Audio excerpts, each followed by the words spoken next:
I definitely thought this chapter gave us a lot in the background of Naruto with Chakra and where everything just stemmed from, and it happened to be a tree. And on this tree, there was a fruit, and this fruit was not touched, even though before the fruit came to be, there were wars and wars and wars, but it was considered to be a god tree and a god fruit. They worshipped it as a god, they thought it was sent by the gods, and one woman, whose last name was Kaguya, and I forget her first name, I'm not going to try to remember, decided she wanted godlike powers one day, so she ate the fruit. And after she ate this godlike devil fruit look-alike, she gained all these powers and chakra, and she wanted to stop all wars with it, but with great power comes great responsibility, and she really became overwhelmed with power, I think. And that pretty much led to her baby being born with this immense power, and it was called Chakra. And as Madara was telling all this, I was actually getting really interested because they never really explained anything about Chakra, the background of Chakra, where it came from.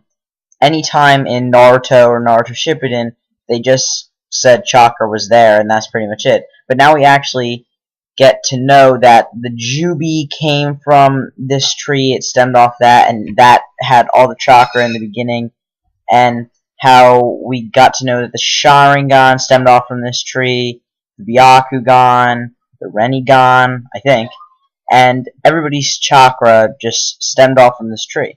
So yeah, we got to know all that, and it was really interesting just to read that and finally know where the origins of Chakra came from, where the Sage of Six Paths came from, and pretty much where the Jubi came from. And the Jubi's probably really pissed off now because he wants to get all of his Chakra back. Even though he has an immense Chakra, he wants to get even more of it back that was stemmed off from the Shinju tree. Since that happened, the Jubi's obviously pretty mad. So yeah, after the history lesson, we got a pretty cool part with Tobirama doing a water-splitting jutsu. But besides that, the whole battlefield is in chaos now because the Jubi's pissed off and it's targeting all of the survivors and all of the shinobis in the war and sucking their chakra until they die. And this is going to be a major problem because they're losing their numbers fast.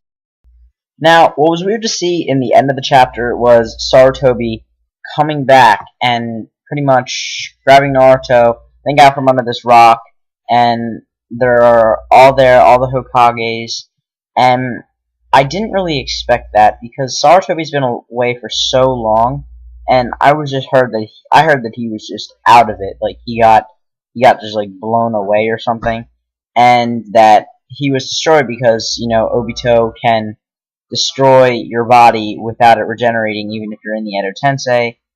But I guess Sarutobi came back and he's fully healed now. So that was just a little weird to me, and there might have been a couple like plot holes in the chapter, like how did Madara read the full tablet, and how did he find out all this history? Because you can only read the tablet with a Rinnegan. That's one thing. And Madara didn't have that until he died.